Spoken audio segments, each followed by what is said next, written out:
Hello everyone, this is Urhani ma'am. Welcome back to my channel. और again I have मतलब started my topic, that is gravitation. The same topic for class 9th, but the topic is same, gravitation, but the subtopic is different, that is pressure, thrust and buoyant force and Archimedes principle. You will be knowing matlab so many things in this video, and because of this, just for this you need to be staying with me. Just stay with me till the end of the video. ठीक है, तो बिना किसी समय को व्यर्थ करते हुए, बिना किसी समय को मतलब वेस्ट करते हुए हम आगे बढ़ते हैं। और मेरा नया अभी का टॉपिक है वो है प्रेशर। प्रेशर क्या है? प्रेशर सबको पता है क्या है। Pressure is equals to force upon area. ये सिंपल है, ये हम लोग 7th से पढ़ते हैं, है ना। तो 9th में कोई नया एग्जाम्पल नहीं आ जाएगा इसका, या नई इक्वेशन नहीं बन जाएगी, नया फॉर्मूला नहीं बन जाएगा, हम उसी को बस आगे बढ़ाएंगे। ठीक है, तो है क्या pressure? The effect of thrust per unit area, the effect of thrust, the effect of force पर यूनिट एरिया। एक पर्टिकुलर एरिया में कितना फोर्स लगता है, उन दोनों का रेशियो होता है प्रेशर। ठीक है, रेशियो बोलें, डिवीजन बोलें, जो बोल सकते हो आप बोल सकते हो। प्रेशर जो है वो डायरेक्टली प्रोपोर्शनल है फोर्स के, जितना ज़्यादा फोर्स उतना ज़्यादा प्रेशर, जितना ज़्यादा प्रेशर उतना ज़्यादा फोर्स। लेकिन वो इन्वर्सली प्रोपोर्शनल है किसके? एरिया के। जितनी कम एरिया उतना ज़्यादा प्रेशर, जितना ज़्यादा एरिया उतनी कम प्रेशर। ठीक है, तो इन्वर्सली प्रोपोर्शनल। तो ये है effect of thrust per unit area, that is called pressure. Pressure scalar unit है, इसमें कोई फर्क नहीं पड़ता डायरेक्शन का, किसी भी डायरेक्शन में हो प्रेशर से उसके मतलब साइन में कोई फर्क नहीं पड़ता। वेक्टर क्वांटिटीज़ में डायरेक्शंस वगैरह देखे जाते हैं, स्केलर में नहीं देखे जाते हैं। This is irrespective of direction. तो pressure is equals to thrust per unit area, मतलब थ्रस्ट पर यूनिट एरिया। ठीक, इसका मतलब ऐसा होता है। तो ये रहा आपका। ठीक है, प्रेशर का जो ऐसा यूनिट है वो पास्कल होता है, थ्रस्ट फोर्स होता है, फोर्स को न्यूटन से करते हैं और एरिया को मीटर स्क्वायर से। तो इसकी ऐसा यूनिट होती है न्यूटन पर मीटर स्क्वायर या फिर न्यूटन पर मीटर स्क्वायर, दोनों ही राइट है। ठीक है, इतनी चीज़ें आपको प्रेशर के बारे में पता होनी ही चाहिए। ठीक है, थ्रस्ट क्या होता है? The force applied on a surface in a direction perpendicular to the surface. Thrust force मतलब आप अगर ऐसे पेन को पकड़े हैं और आप अपने हाथ में भी अगर आप ऐसे करें तो ये परपेंडिकुलर है, इसका जो प्रेशर है वो परपेंडिकुलरली पड़ रहा है। तो ये है फोर्स जो कि सरफेस पे डायरेक्शन, जो फोर्स जो डायरेक्शन होता है उसका परपेंडिकुलर होता है उस सरफेस पे, उसको बोलते हैं क्या?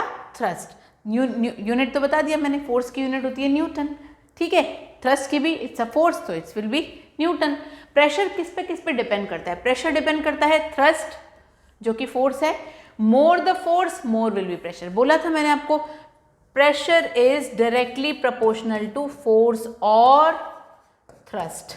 ठीक है, जितना ज़्यादा प्रेशर उतना ज़्यादा फोर्स, जितना ज़्यादा फोर्स उतना ज़्यादा प्रेशर, एक ही बात है, डायरेक्टली में वाइस वर्सा होता है। ठीक है, और नेक्स्ट है area. More area the less pressure. बोला था इन्वर्सली प्रोपोर्शनल, मतलब pressure is inversely proportional to area. ठीक है, जितनी ज़्यादा एरिया उतना कम प्रेशर एंड वाइस वर्सा। ठीक है, तो ये भी आपको कॉन्सेप्ट में होना चाहिए। ये देखिए, ये एक पैर रखा है तो उसका पूरा प्रेशर यहीं पे है, लेकिन अगर उसने अपने पैर को डिवाइड कर दिया इस पर्टिकुलर बंदे ने, तो प्रेशर क्या हो गया? डिवाइड हो गया इस पूरी पर्टिकुलर एरिया में। तो ये है एग्जाम्पल। सेम इसका भी कि इसका ये वाली एरिया देखिए, इसका पिन का ये वाला एरिया देखिए, वहाँ पे प्रेशर पड़ रहा है। इस पिन का ऊपर वाला एरिया देखिए, ये नेल का नीचे वाला डाउनवर्ड प्रेशर पड़ रहा है। तो कुछ इस तरह से एग्जाम्पल हैं इसके बहुत सारे। सेम है, force produces less pressure if it acts on a larger area. Exactly, larger area पे फोर्स आ रहा है तो प्रेशर तो कम ही होगा, but can produce less pressure in a it effects on a larger, मतलब स्मॉल एरिया है तो ज़्यादा प्रेशर एक्ट करेगा। ठीक, अगर सेम फोर्स लग रहा है तो ये है example for thrust force area. इनके पूरे कॉम्बिनेशन के लिए मैंने आपको एग्जाम्पल दे दिया। बहुत सारे एग्जाम्पल के साथ समझाती हूँ, आगे भी समझेंगे। ये बहुत सारे एग्जाम्पल हैं, एवरीडे ऑब्जर्वेशन हम देख रहे हैं। क्या क्या देखते हैं? ये देखिए, ये एप्लीकेशन ऑफ फोर्स या थ्रस्ट या प्रेशर होगा। ठीक है, तो क्या बता पाएंगे आप? देखिए, school bags have wide straps so that the weight of the bag may fall over a large area और the shoulder of the student producing less pressure on the shoulder. ये बड़ी बड़ी स्ट्रिप्स होती है ना, तो वो क्या करते हैं, उस बैग बहुत सारा भारी होता है ठीक है। तो उसकी प्रेशर को, उसके फोर्स को, उसके जो भार को वो क्या कर देता है, डिवाइड कर देता है, और जब हम उसको शोल्डर में अपने रखते हैं बैग को, तो इतना प्रेशर हमारे शोल्डर पे नहीं आता है अगर स्ट्रिप्स उसकी कितनी है, वाइड, स्ट्रैप्स उसकी कितनी है, वाइड हैं तो, ठीक है। शार्प नाइफ होता है, cuts better than the blunt knife, ये तो हमको भी पता है, ठीक है। ब्लंट नाइफ और शार्प नाइफ का जो कटिंग है वो आराम से सबको पता है, ब्लंट नाइफ से काटेंगे ना प्रॉपर नहीं कटता है, जबकि शार्प नाइफ से काटेंगे एक बार में वो कट जाता है। तो क्या हुआ यहाँ पे, the force of our hand falls over a very small area, हमारे हैंड का फोर्स जो है वो बहुत छोटी एरिया में जाता है, तो प्रोड्यूसेस लार्ज प्रेशर, जिसकी वजह से हमको ज़्यादा प्रेशर की ज़रूरत पड़ती है। नेक्स्ट है, easier to walk on soft sand if we have flat shoes rather than shoes with a sharp heel. मतलब अगर आपका सॉफ्ट सैंड है, सॉफ्ट सैंड मतलब समझते हैं ना, रेत, ठीक है। अगर आपकी शू में हील नहीं है तो आप आराम से चल लेंगे, लेकिन जैसे ही शू में हील है तो आपको बहुत दिक्कत से चलना पड़ता है। क्यों? क्योंकि जो आपका हील का जो ये है ना, ये पार्ट, ये आपके शू की हील है, जो ये वाला पार्ट है फोर्स, वो प्रेशर उसमें पॉइंट आउट करता है और वो उसके अंदर धंसते जाता है तो उसको निकलने के लिए प्रेशर की ज़रूरत पड़ती है। वो उसकी वजह से इन दोनों में चलने में बहुत डिफरेंस होता है, ठीक। नेक्स्ट देखते हैं, foundation of building and dams are laid on a larger area. Of course larger area cover करते हैं अगर फाउंडेशंस होते हैं, ताकि to produce less pressure on that particular wherever they are मतलब अरेंज्ड, ठीक है। तो ये है इसका भी एग्जाम्पल कि फाउंडेशन ऑफ बिल्डिंग और डैम क्यों लार्जर एरिया को कवर करते हैं, ताकि लेस प्रेशर हो, ठीक है। नेक्स्ट है, ट्रैक्टर है ब्रॉड टायर्स। ट्रैक्टर्स पे भी बड़े बड़े चौड़े चौड़े टायर्स होते हैं, वो आपकी और मेरी गाड़ी के टायर्स नहीं होते, उनमें वो डिफरेंट टायर्स होते हैं, उनके बड़े चौड़े चौड़े टायर्स होते हैं, ताकि क्या हो, there is a less pressure on the ground, ground पे लेस प्रेशर पड़े और वो किसी भी ग्राउंड पे चल निकले, धसे ना, ठीक है। और फिर डू नॉट सिंकिंग, बता दिया मैंने, सिंक ना हो, किसी भी मडी ग्राउंड हो, चाहे कैसा भी ग्राउंड हो, सैंडी ग्राउंड हो, मडी ग्राउंड हो, किसी में भी हो, वो आराम से चल लें, ताकि उनका जो उनको वो एरिया जो है वो वाइडर होगा ना उनकी टायर का, तो प्रेशर कम लगेगा और वो फास्टली मूव कर सकेंगे, ठीक है। तो ये भी एक एग्जाम्पल है। अब है वुडन कॉन्क्रीट स्लीपर्स आर, ये तो बहुत ईजिली है, a wide belt is provided over the wheels of an army tank. ये भी होता है, आर्मी के टैंक्स आप देखे होंगे, उनमें वाइड मतलब चौड़ी चौड़ी बेल्ट प्रोवाइड होती हैं, ताकि वो आर्मी टैंक को प्रॉपर, कहीं से भी होती है ना ये, तो इनका मूवमेंट भी कहीं पे भी किसी भी फील्ड में होता है, ठीक है, वो बॉर्डर्स में, तो वो भी एक रीज़न है कि इनकी जो व्हील्स हैं वो बहुत वाइडर बेल्ट से कवर्ड होती हैं, ताकि वो किसी भी जगह में रुक ना सकें फॉर एनी रीज़न, ठीक। तो क्या क्या किया हमने, किस किस का क्वेश्चन का आंसर आपको आना चाहिए, थोड़े क्वेश्चन देख लेते हैं। हमको थ्रस्ट और उसकी यूनिट पता होनी चाहिए, force upon area newton metre per metre square. Relation between force area and pressure, ये तो बहुत easily, P is equal to F upon A, ठीक है। Then name the quantity whose one of the unit is pascal, कौन सी quantity की unit pascal है, pressure की, फोर्स की तो न्यूटन होती है और एरिया की तो मीटर स्क्वायर होती है, ठीक। Sharp knife cut objects more effectively than blunt knife, क्यों? क्योंकि force of our hand falls over the very small area of the object produces large pressure, इसीलिए शार्प नाइफ को क्या करते हैं, ऑब्जेक्ट्स कट करने के लिए करते हैं use then the blunt knife, ठीक। Tip of the swing needle क्यों यूज होनी चाहिए, वो भी आपको आना चाहिए। ये सब ना कॉन्सेप्चुअल क्वेश्चंस हैं, आपका ये कॉन्सेप्ट क्लियर है तो वो कॉन्सेप्ट भी क्लियर रहेगा, उसका आंसर आप लिख पाओगे, ठीक है। और ये सारे के सारे आंसर कहीं कहीं डायरेक्टली प्रेशर, फोर्स और एरिया से ही कनेक्टेड है, ठीक है। Why the snow shoes stop you from sinking into the snow, ये भी बहुत इंपॉर्टेंट है, हर कोई जाता है बाहर घूमने, है ना, स्नो, वो क्या बोलते हैं, स्नो राइडिंग कुछ तो बोलते हैं ऐसा, स्नो स्लाइडिंग राइडिंग कुछ ऐसा है, तो वो करते समय हमारे शूज़ जो होते हैं वो वैसे क्यों होते हैं, जो हमको इतने ज़्यादा स्नो में भी सिंक होने से बचाते हैं, ठीक है। तो उसका रीज़न भी फोर्स, प्रेशर और एरिया का ही कॉन्सेप्ट है, ठीक। तो कैसा लगा ये पूरा application on force, pressure and area, बताइएगा ज़रूर मुझे मेल करके, ठीक है। आते हैं नेक्स्ट स्लाइड पे। स्लाइड है प्रेशर एंड फ्लूइड्स कि जो प्रेशर एंड फ्लूइड्स, मतलब अब तो अभी तक तो हमने देखा था कि यहाँ पे प्रेशर, वहाँ पे प्रेशर, इस एरिया में, उस एरिया में, रोड पे, मड में, सिंक में, मतलब वाटर में, हर मतलब वाटर में नहीं देखा है, ये सब देख रहे थे। अब यहाँ देख रहे हैं कि प्रेशर एंड फ्लूइड्स क्या है। प्रेशर एंड फ्लूइड्स में आप देख रहे हो, ये तीन मेरे पास एग्जाम्पल्स हैं, इसके फिगर्स हैं। इस डायग्राम में आप देख रहे हो कि ये जो है इसका फोर्स सिर्फ नीचे की तरफ से जा रहा है, ये नीचे से ऑब्जेक्ट को ऊपर की तरफ धकेल रहा है, ठीक है, तो फोर्स जा रहा है ऊपर की तरफ ऑब्जेक्ट पे। यहाँ पे जो फुली इमर्स्ड ऑब्जेक्ट होता है, ये तो पार्शियली इमर्स्ड है ना, ये जो फुली इमर्स्ड ऑब्जेक्ट है ये पूरी तरह अंदर घुस चुका है, इसको हर तरफ से इसका क्या बढ़ रहा है, ऑब्जेक्ट पे फोर्स पड़ रहा है। फिर ये जो देख रहे हो आप, ये this is an object fully or partially that is in liquid, that liquid applies an upward force on the object। जब ये ऐसा हो जाता है तो लिक्विड उसको अपवर्ड फोर्स ऊपर की तरफ धकेलता है हमेशा। तो जो वॉल्स ऑफ द कंटेनर में है उसमें ज़्यादा होता है क्या, फोर्स, मतलब वो क्या करता है, फोर्स ऑफ अट्रैक्शन बोल सकते हो, क्योंकि जब भी कोई चीज़ फ्लोट होते जाती है, फ्लोट होते होते वो किनारों पे जाती है, मतलब वॉल्स ऑफ द कंटेनर में बुयान्ट फोर्स ज़्यादा है। ठीक है, अब ये जो मैंने बोला ना वर्ड, इसकी मीनिंग देख लेंगे अभी हम। ठीक है, प्रेशर एंड फ्लूइड्स मतलब लिक्विड और गैसेस दोनों होता है। फ्लूइड का मतलब लिक्विड और गैसेस दोनों होता है। ठीक है, fluid exert pressure on the base, बिल्कुल, और walls of the container, base पे और वॉल्स ऑफ द कंटेनर दोनों पे फ्लूइड एक्सर्ट करता है प्रेशर। जो फ्लूइड एक्सर्ट करता है प्रेशर वो ऑल द डायरेक्शन में होता है, अभी बताया। ठीक है, fluid exerted on the pressure exerted on the fluid is transmitted equally in all the direction, बता दिया मैंने कि हर तरफ से इसको प्रेशर आ रहा है। नेक्स्ट पॉइंट है हमारा प्रेशर के बाद, प्रेशर का ही दूसरा पॉइंट है बुयांसी, जो कि होता है अप थ्रस्ट, ऊपर की तरफ धकेलने वाला या ऊपर की तरफ पुश करने वाला जो भी फोर्स लगता है किसी भी ऑब्जेक्ट को, उसको अप थ्रस्ट कहते हैं। तो जब कोई ऑब्जेक्ट इमर्स होता है फ्लूइड पे तो वो एक एक्सपीरियंस करता है एक अपवर्ड फोर्स को, और जिसको बोलते हैं बुयान्ट फोर्स। ठीक है, ये प्रॉपर्टी को बोलते हैं बुयांसी। इस प्रॉपर्टी को क्या बोलते हैं, बुयांसी या फिर अप थ्रस्ट। ठीक, तो this force of gravity pulls the object downward first. ठीक है, and then that water molecules push that particular object to the upward direction, and this upward direction is a buoyant force and this property is a buoyancy। ठीक है, तो ये है बुयान्ट force को downward की तरफ धकेल पुश करता है and then pushes it to the upward, जो मैंने अभी एग्जांपल दिया। Magnitude of the buoyant force depends upon the density of the fluid, किस मैग्नीट्यूड में है, किस डायरेक्शन में वो जा रहा है, क्या ऑब्जेक्ट, वो किस पे डिपेंड करता है, डेंसिटी ऑफ द ऑब्जेक्ट पे। पानी में गिरा रहे हैं कि दूध में गिरा रहे हैं कि लिक्विड, कि आप मडी वाटर में गिरा रहे हैं कि आप विस्कस लिक्विड में गिरा रहे हैं कि आप ऑयल में गिरा रहे हैं, ये तो डेंसिटी ऑफ द ऑब्जेक्ट पे डिपेंड करता है, क्या, the magnitude of the buoyant force. तो ग्रेविटी लग रही है, बुयान्ट फोर्स ऊपर से, ग्रेविटी नीचे फेंक रही है, बुयान्ट फोर्स ऊपर फेंक रहा है, ये इसी असमंजस में रहता है ऑब्जेक्ट कि मुझे नीचे गिरना है कि ऊपर जाना है। ऑल्दो जोक्स अपार्ट, ये सब तो होते रहते हैं, ये सारे प्रैक्टिकल एग्जांपल्स हम अपने आसपास बहुत देखते हैं, स्पेशली हम अपने वॉशरूम में जब बकेट में वाटर भर करके और उसके अंदर हमने मग में भी पानी भर के जो हम छोड़ते हैं अपने हाथ से, तब भी हम देखते हैं कि जब छूट के नीचे गिरता है ऑफकोर्स ग्रेविटी, और वही मग जब वापस से ऊपर आ जाता है बाल्टी के अपर सरफेस में, that is buoyant force up thrust.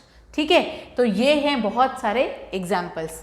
Next है बुयांसी के, बहुत एक और दिखा दिया मैंने आपको, ये बुयांसी डेंसिटी देखिए, पहले ऐसा buoyant force increases when the density increases, see देख रहे हैं, ये इनके मॉलिक्यूल्स देखिए दूर दूर हैं, फिर पास पास आ गए, फिर एकदम पास पास आ गए, तो बुयान्ट फोर्स इंक्रीजेज, डेंसिटी इंक्रीजेज। ठीक, वेट ऑफ ग्रेविटेशनल फोर्स, ये देखिए अपवर्ड फोर्स, बुयान्ट फोर्स इसको इमर्स कर रहा है क्या, पार्शियली, यहाँ पे भी देख सकते हो नीचे से ऊपर की तरफ फेंक रहा है, यहाँ पे भी नीचे से ऊपर, उसको डूबने नहीं दे रहा है।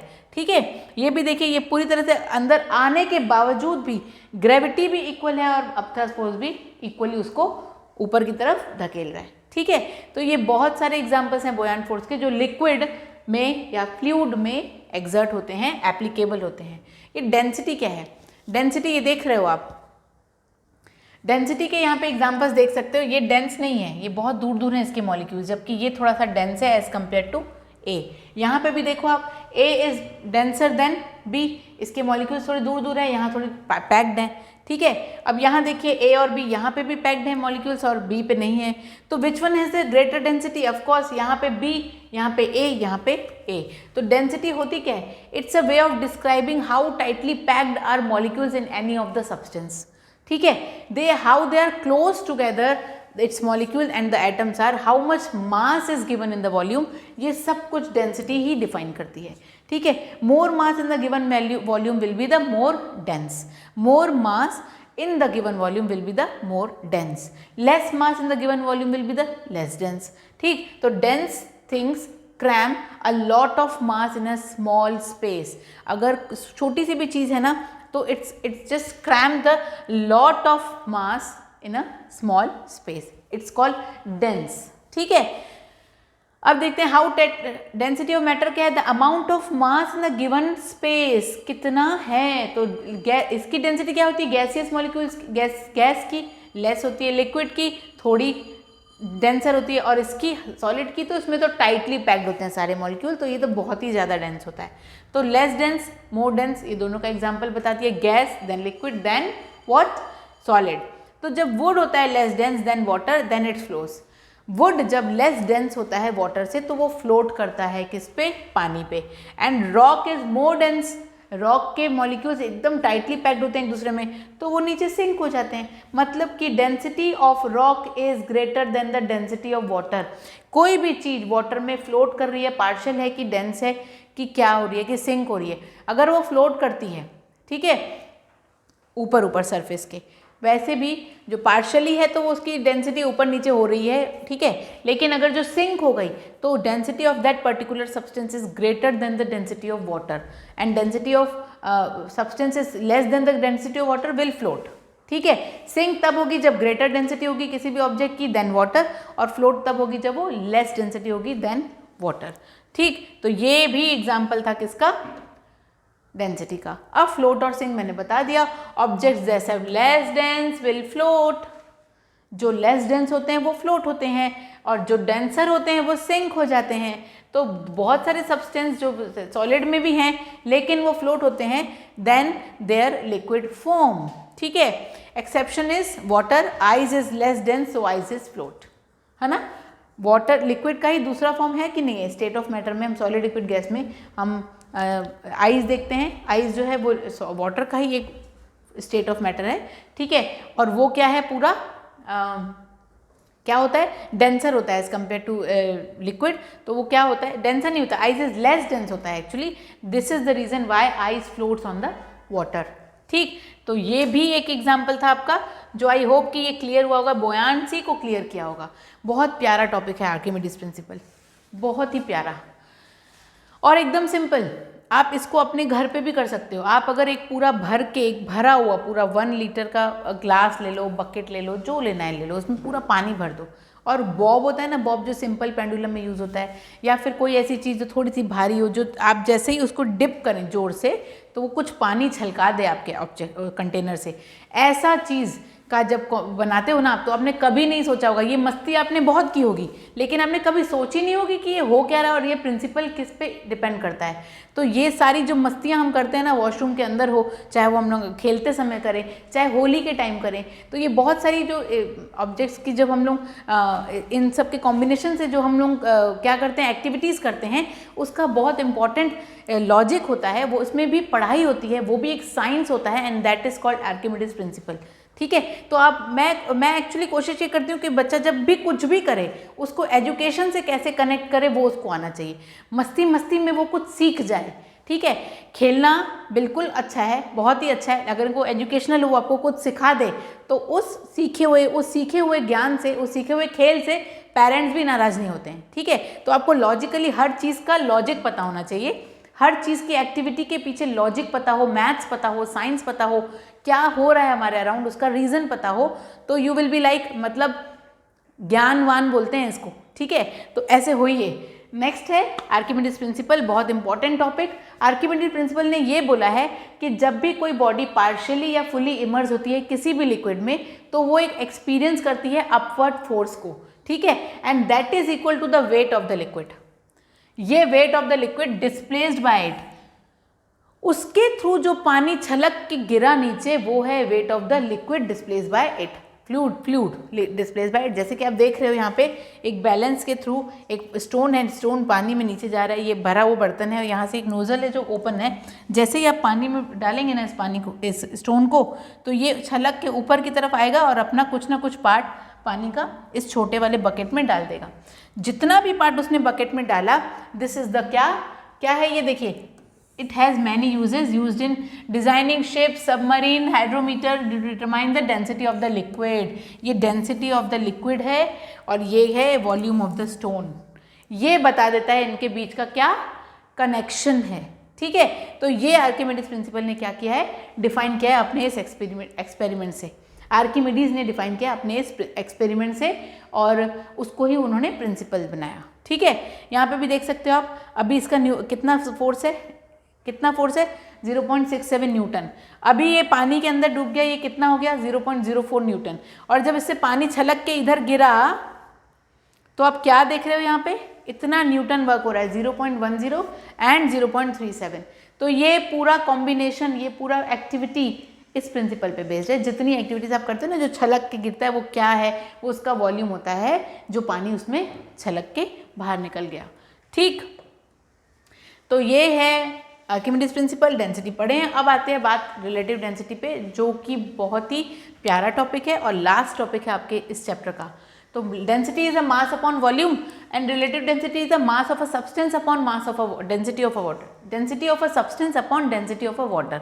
रिलेटिव डेंसिटी की कोई यूनिट नहीं होती, दोनों ही डेंसिटी की यूनिट जो हैं वो क्या कर देती हैं, यूनिट्स को कैंसिल कर देती हैं और it has no units relative density में। ठीक है, relative density is a substance is of a substance is defined as the ratio of the density of a substance to the density of the water at 4 degrees Celsius. It is known as the specific gravity of substance. ये specific gravity of substance कहलाता है relative density. ठीक है, बता दिया हमने। mass of any volume, mass of any volume, ठीक, of a substance upon mass of same volume। ठीक है, एनी वॉल्यूम हो गया तो यहाँ पे भी सेम वॉल्यूम ऑफ वाटर होना चाहिए एट 4 डिग्री सेल्सियस। ठीक, इन दोनों का रेशियो होता है रिलेटिव डेंसिटी निकालने का फॉर्मूला। रिलेटिव डेंसिटी में कोई यूनिट नहीं होती, मैं आपको बता दी हूँ, क्योंकि ये जो रेशियो है ना वो सेम फिजिकल क्वांटिटी के होते हैं और सेम फिजिकल क्वांटिटी एक दूसरे को कैंसिल करके यूनिट बचाती ही नहीं है। ठीक, तो density of every substance is expressed relative to the density of water at 4 degree Celsius. ये बहुत इंपॉर्टेंट है, 4 डिग्री सेल्सियस को याद रखना। हर डिग्री सेल्सियस पे नहीं, 4 डिग्री सेल्सियस पे, that is normal temperature. Density of gold is, अब एक एग्जांपल ले लिया, 19,300 kg पर क्यूबिक मीटर। ठीक है, density of water is 1000 kg per cubic centimetre. तो ये क्या हुआ, गोल्ड का डेंसिटी अपॉन वाटर की डेंसिटी, ये kg पर क्यूबिक मीटर है, ये भी kg पर क्यूबिक मीटर है। सेम क्वांटिटीज ने एक दूसरे को कैंसिल कर दिया, नो यूनिट तो यहीं दिख गई। ये दोनों जीरोस कैंसिल कर दीजिए, यहाँ पे आ गया 119.3, मतलब 19.3 हो गई किसकी, रिलेटिव डेंसिटी ऑफ गोल्ड। ये हो गया आपका एग्जाम्पल।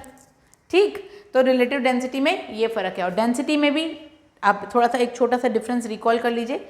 इसकी यूनिट है CGS सिस्टम में ग्राम पर क्यूबिक सेंटीमीटर अपॉन वही ग्राम पर cubic centimetre, relative density. Density in gram cubic पर सेंटीमीटर का रिलेटिव डेंसिटी में, और यहाँ पे ऐसा यूनिट होती है इसकी kg पर क्यूबिक मीटर। ठीक है, तो density in kg per cubic metre is relative density into 1000। बस इतनी सी बात है जो आपको समझनी थी। तो हमने बहुत कुछ पढ़ा इस चैप्टर में, बहुत कुछ समझा इस चैप्टर में, बहुत कुछ रिलेट किया हमने अपने आसपास के पूरी एक्टिविटीज़ से। बहुत कुछ फेनोमेना हमारे आसपास होते हैं जो हमको पता नहीं होते हैं कि किस रीज़न से होता है, सब कुछ समझा हमने। आगे भी हम कुछ इसी तरह के बहुत सारे टॉपिक्स को लेके आएंगे और समझाते रहेंगे आपको, आपके सारे डाउट्स क्लियर करते रहेंगे, आपके लॉजिक्स को समझाएंगे, आपके कॉन्सेप्ट्स को कनेक्ट करेंगे रियल लाइफ से। ठीक है, और इसी के साथ मैं इस वीडियो को पॉज करती हूँ और आशा करती हूँ कि ग्रेविटेशन में आपने बहुत कुछ समझा। मज़ा तो आया होगा, नहीं आया या आया, जो भी है कमेंट जरूर लिख के भेजेंगे मुझे थ्रू मेल। ठीक है, and till then bye bye, have a nice day, stay tuned, पढ़ते रहिए, मुस्कुराते रहिए, पेरेंट्स को तंग बिल्कुल मत करिएगा। Be happy, have a nice day.